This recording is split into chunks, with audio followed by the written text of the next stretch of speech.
Hello and welcome back to another Minecraft Bedrock Edition video with me, your host, TNC Cuban, and today we are on another Minecraft Bedrock Quirks video where we're going to be talking about different bugs, features, farms, tutorials, and game testing mechanics. And in today's video, we're going to be talking about a Trident farm. Now, I promise you guys, this farm is nowhere near as large as the last one, and it's a lot easier to build. And it's, you know, pretty much the best rates that I've been able to get so far for the Bedrock Edition for getting Tridents. Now, of course, this is my testing platform right down here where it kind of shows everything. Of course, nothing is spawning because I have mob spawning off at the current moment, so this way I can kind of go over a few things. Now, I've basically performed 5 tests. However, I realized on the last 2, well, right before I started recording, that the last 2 tests I had no villager up there. I guess I accidentally killed him, but considering, it's not too bad. Now, for each one of these chests, it is an increment of 10 minutes. Now, I was doing 5-minute tests, but they seem to be kind of inaccurate. But these 3 tests right here were with the villager alive. These 2 tests right here were with the villager dead.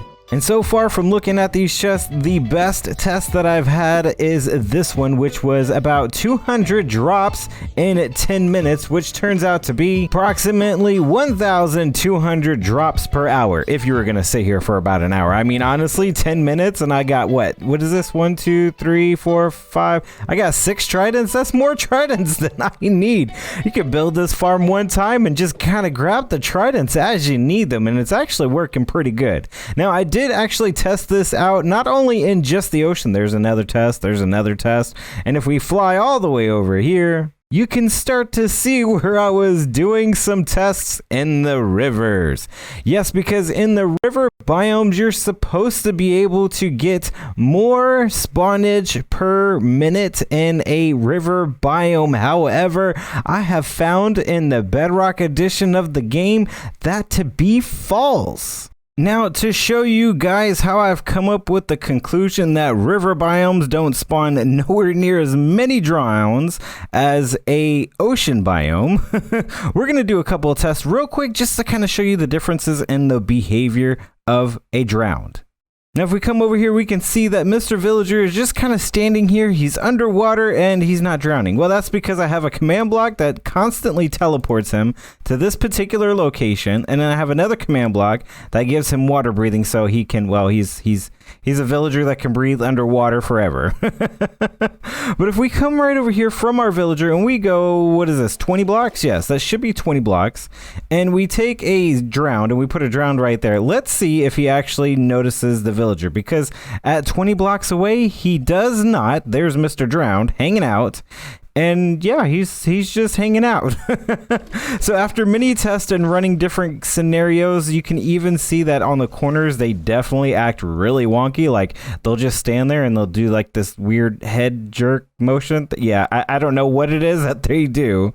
But if we come into about 15 blocks, that's basically the best point of which the drowned will actually detect the villager and actually go towards him. Stop shooting him. I need him alive, sir. Stop it. You're being mean. Oh, you already turned him. Oh, well. Doesn't really matter. Now, I could have used turtle eggs, as many of you are probably thinking, but drowned really don't seem to really care much about turtle eggs at all in any way, shape, or form. Like, look, I could put him, well, I could put him right next to the egg, and look, they just don't care about turtle eggs in Bedrock Edition. So the maximum that we can go from a villager to a drowned, or from a drowned to a villager to kind of get the drowned to notice the villager is 15 blocks. Now, I've basically have this giant cube right up underneath me, and if we take a look, we can see the center point right there is where that gold block is, and we go 15 blocks in that direction, 15 blocks in that direction, and so on and so forth. So right here you can see where there was a river, and it kind of comes over here, it bunches up like it does over there and like it does over there. And basically what I've done is I've covered up all the water spot areas in which a drowned can spawn. So right here is where we're gonna stand, and let me go ahead and turn mob spawning to true, just like so. And when the mobs start to spawn, you'll see that when one spawns, you get one light, when two spawns, you get two, and so on and so forth. Now, if we just sit here long enough, because they do take quite some time to spawn in a river on Bedrock Edition, you will see that we only get 2 drowned at a time, and I can't seem to get any to spawn right now. Maybe I need to be lower in the water. Let me make sure I'm not too high. It's the same whether I have the drowned above me or below me. They'll do the same thing. So let's see, teleport. And we'll go 30 blocks above us, and that should give us a good spawning scenario for our drown to come in, and we should hopefully see some lamps light up. And there you have it, 2 just spawned, and if we look right up there, we've got 2 lamps.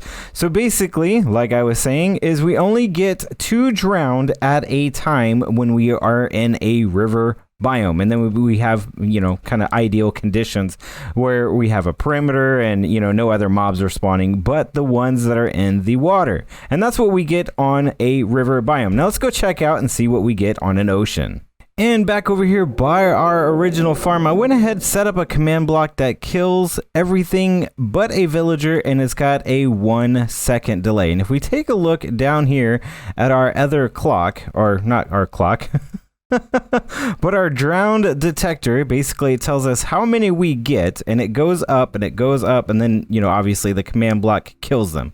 But if we take a look, the maximum that we'll ever get, and I think I might have this too fast. Yeah, I had it too fast. Let's bump it up to 80 ticks. But yeah, if we look, we'll see we got 2, then it'll go to 3. There's 3, and then we should get up to 5, but it doesn't look like we're getting that many. But we are getting a lot more spawns after they die, pretty much. So it's actually pretty good. So look at that. Where we go? We got 5. So maximum basically that we get is up to 5 drowns per like spawning iteration. And it happens a lot more often in the ocean compared to the river. Now on Java Edition and on Minecraft Wiki, if you look, it basically tells you to not use an ocean for the drowned. And it says that because it says drowned only spawn 5 blocks below sea level. That's wrong. As you guys can tell from my farm, I get drowned that spawn all the way up to, what is this, Y 120, 130, 140. That's where I'm at, 140 drown spawn right up here. And the reason why the distance from our spawning, well, from our AFK platform to our spawning platform is so grand as well, because I don't want no fish. So no fish and just drowned, and maybe even some squid, like you guys kind of maybe seen some of the ink sacs in here. But our drops are pretty good and pretty consistent when it comes to the drowned. And so now that I have all of the information kind of put out and out of the way to show that Minecraft Wiki is wrong about how drowned spawn in the Bedrock Edition, let's go ahead and take a look at some of the measurements so you guys can build this in your survival world. So first things first, you're going to want to find yourself an ocean, which, well, we've already found that. So check. The next thing that you're going to want to do is make sure you are 50 plus blocks away from any land mass. Now I would actually suggest 60. So yeah, I mean, we kind of just went out a bunch.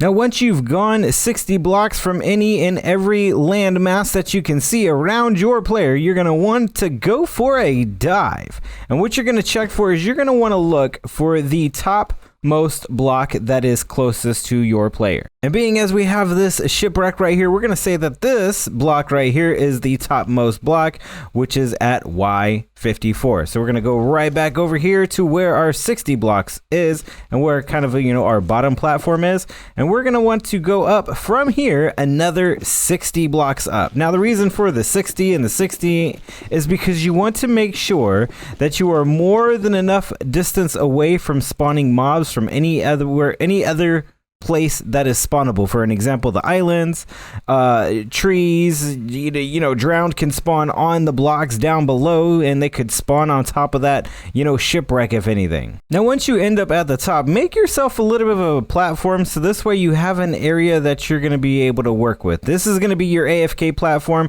and like what I've done over there, it would probably behoove you to use scaffolding instead of crimson planks like I'm using, but since I'm in creative, I figured I can use whatever block I want, right? Now from this platform, I would pick a direction, any direction, but I would probably strongly suggest a direction that is going to be towards more water. And we're going to go out from our center 1 and 2 blocks. Now this is going to be where we actually start our killing area. So we're going to go ahead and place a hopper right here. And then another hopper right here, so this way we actually have an area where we can actually kill mobs in. I'm just gonna grab a trapdoor, put that right on top, so that way when mobs come in, they don't attack me. And then we're gonna grab some glass. It doesn't have to be glass, guys, it's just what I use, so that way I can actually see what's going on. You can use whatever block that you have available to you as a player. Using our block of choice, from here we're gonna go up 22 blocks. And of course, we're gonna be doing this all the way around, so this way we have a killing area for our drowned to funnel into. Now at the top of our drop chute, we're going to go up one more block, which is going to put us at 23, but this is actually going to be where I would suggest placing ice. Now if you don't have ice, you don't have to utilize it, but I would suggest using it because it does help the mobs keep from fighting against the current and the water flowing like into the chamber. So actually instead of using these though, I would say use also stairs. Stairs is another way to get mobs to not fight against the flowing water that we're going to be putting in here in just a moment. And to make sure that we're placing our stairs on the correct side, we want to place them this direction on the main platform side, not on the ocean side. Because on the ocean side, well, this is probably just going to go up like so, and then we're going to create a water perimeter. So we're going to go ahead and grab our ice or our block of choice if ice is unavailable, and we're going to go ahead and we're going to go 1, 2, 3. We actually want to make this a 7 by 7, so we got to go from the center. We got to go 1, 2, 3, and then from the center over here we should be 1, 2, 3, and this is going to be 7 wide. And then again, if we look down right here, we can see our center block. And so from our center block, we want to make sure we are 1, 2, 3 blocks out. So then this would be another 1, 2, 3 blocks, and this is going to be where they fall. So basically from here, go ahead and just fill in the rest of your 7 by 7 area. And then we're going to go ahead and get the walls up. So this way we can make sure that the drowned get caught in the proper area to go down the drop chute. And now that we've got the floor in for our funneling system, we're going to want to go ahead and bring this all the way around. And we don't have to necessarily fill in those corners. I just prefer to. We're going to take this all the way around and we're going to fill this in. So this way we can keep the drowned from falling out into the ocean and lowering our rates. And this wall will need to go up 3 high. So this way we can actually get the water to flow the way we need it to. So now that we've got our 3 high wall, we're going to go on to the far end of our drop chute, not this one, but on this side, and we're going to place a block in this corner, and we're going to place a block in this corner. And if you guys may have already built some kind of water contraption farms, you already know that I'm going to be placing water on top of this one and water on top of that block. Now, these blocks aren't necessary to keep, so you can actually break those and just have the water flowing just like that, and the mobs will flow all the way to the center very easily. Now, the next thing that we are going to need is a button. Just one single button, you guys. And we're going to take this button, we're going to drop it right here in front, so this way we don't have any water flowing into the center. We only want the water to flow everywhere but the center, so that way our mobs can walk or get pushed all the way to the edge and then drop straight down. Now, like I've said before, you guys want to keep note as to where your center block is. So I'm going to go ahead and break this, and this is going to be our center block. And from here, we want to go up 1, 2, 17, 18, 19 blocks, because the 19th block is actually going to be where our 15 blocks out in every direction platform is going to be. So from the center, once again, we are going to want to head out 15 blocks in every direction. So 1, 13, 14, and 15. And like I said, you're going to want to do this in every single direction. Now, once we've got our platform all filled in, we're going to do the same thing as what we did for our catch tray. And we're going to go up 1, 2, 3 blocks, and we're going to put this wall all the way around this entire platform. And again, guys, like I said, you don't have to use glass. You can use any block of choice. For the exception of this platform down here, you want to make sure it is going to be a solid block that mobs can spawn on, because the drowned, well, they won't spawn on the glass. Now that we've got our walls put up, we can actually move on to the next part, which is a little tricky. And again, like I said, I would suggest you guys maybe use scaffolding. I mean, I'm using just regular blocks because I can. But just in case something happens, I would highly suggest using scaffolding blocks. So this way, if you need to, you can get up and down and kind of get things taken care of as needed. Because like I said, this next part is going to be a little tricky. So from our center point, we basically want a 5x5 block. So we want to go 2 blocks over this way, 2 blocks over this way, and that gives us 5. 2 blocks this way, if I can, there we go, another 2 blocks this way, and that will give us a 5x5 square. Now we are also going to want this 5x5 square to actually be 3 blocks tall. So go ahead and fill in the rest. Once again, still keeping in note where your center block is, because we're actually going to be bringing a villager up to this location. Now with our 5x5x3 tall block square, we're actually going to be taking out some of these blocks right here, and the reason being is because we need to give the drowned an area to actually fall through, so that way we can collect their goodies, being their trident. Now to make it a little bit easier on the visuals, I went ahead and changed out the Chrisman planks for some purple stained glass, just so the way you guys can see a little bit better. So from here, what we're going to do is we're actually going to want to place some fence gates. Now if you prefer, you can definitely use signs, because signs work also. But what we're going to be doing with this is we're trying to block the water just on this topmost portion, so that way we can get the drowned to get pulled in and then fall through the floor. So let's go ahead and place in all of our trap doors. Sorry, these are fence gates. Once we get all those placed in, we are going to then occur to the tricky part. Let me go ahead and get through here. We want to go down on our scaffolding, and we want to make sure that we actually get the same fence gates right up underneath those other ones, and we want to place those all along right over here. And maybe to make that a little bit easier, we can probably punch out the floor right here first, so that way we kind of know where they've got to be placed. And you know, I mean, since we are in the 1.16, it is kind of nice that we don't actually have to place these on a block. We can actually place these like kind of up in the air, like I've been doing. It's nice being in the beta.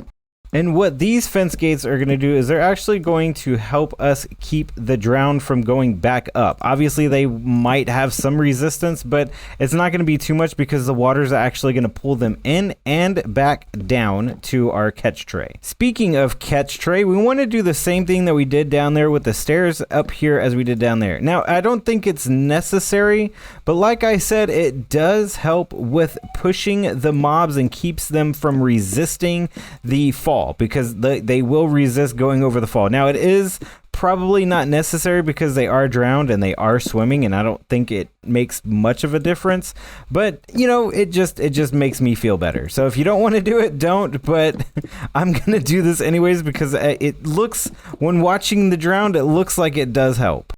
Now this next step you guys are probably not going to like, because I know I didn't like it. However, I was able to use commands for this kind of a setup.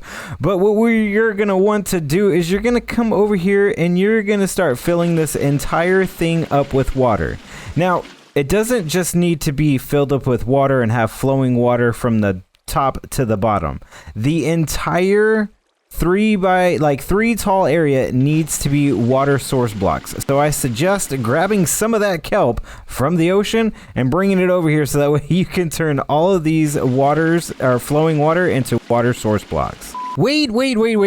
Don't listen to him. It doesn't need to be 3 tall. You only need 2 tall. Now, once we've got our water sources in and we've got it all kind of filled in, we're going to come over here and break these blocks right here. And then we're going to put 1 block down on top of our like kind of top center point, because this is actually going to be where our villager stands, because our villager only needs a 2 block space to actually stand in. The other thing that we need to do is make sure we put some water down right in here before our villager actually gets kind of dunked. And what this will do is this will actually help the drowned around the area actually detect them, because drowned detects when another entity that it wants to attack is in water. That includes players. So once we get our villager dragged over here, we're going to plop him right here in the water. We're going to place down our glass block to kind of cover up his head, and so he doesn't drown, because when we do this with our piston, it covers up his head, and yeah, he's kind of, yeah, he would suffocate if that was a full block. But don't worry, because he does settle down, and once he gets down to a point to where he's in that 2-block space, he is just fine, and you can break that, and you don't have to worry about it. Now that we have our villager set up, we can actually come down here, we can break out our rest of our blocks that we have set up for our scaffolding. At least on this part, we can fill this in just so it stays flush. And like I said, we're going to break all these blocks down to right there, and probably actually replace this with our ice, just because, like I said, it helps the mobs with less resistance, because they usually, for some reason, want to try to attack the villager sometimes even from this point. So this actually kind of helps them with the resistance. Now that we've got that cleaned up, all we have to do is come down here to our AFK platform. We're going to stand right here. I'm going to go ahead and turn on game rule, do mob spawning true, and then that's going to start the mobs to come in, and we should see our drowned very shortly come in here, and then we can smack them and take them out. And there's our first victim right there. And the second one to follow, and the third one. Such a nice treat. And you basically can just sit here, AFK, collect on the loot, and collect on those tridents with your looting 3 sword. And like I said, this is the best that I found to utilize for the drowned farm and kind of get the most rates possible. Now, like like I said before with our other farm over there when we started the video, you really only need to sit here for about 10 minutes and you can get about 6 tridents. Look, I've already got 2. These were from earlier. But yeah, this is actually pretty good, and I do enjoy this trident farm. So if you guys enjoyed this video and you guys are going to be prepared and ready for when you're going to need a trident farm in the 1.16 update, make sure you guys look for that subscribe button and the bell notification. And if you really liked the video, make sure you karate chop that like button. So without any further ado, ladies and gentlemen, thank you for watching, and I'll catch you guys all on the flip side.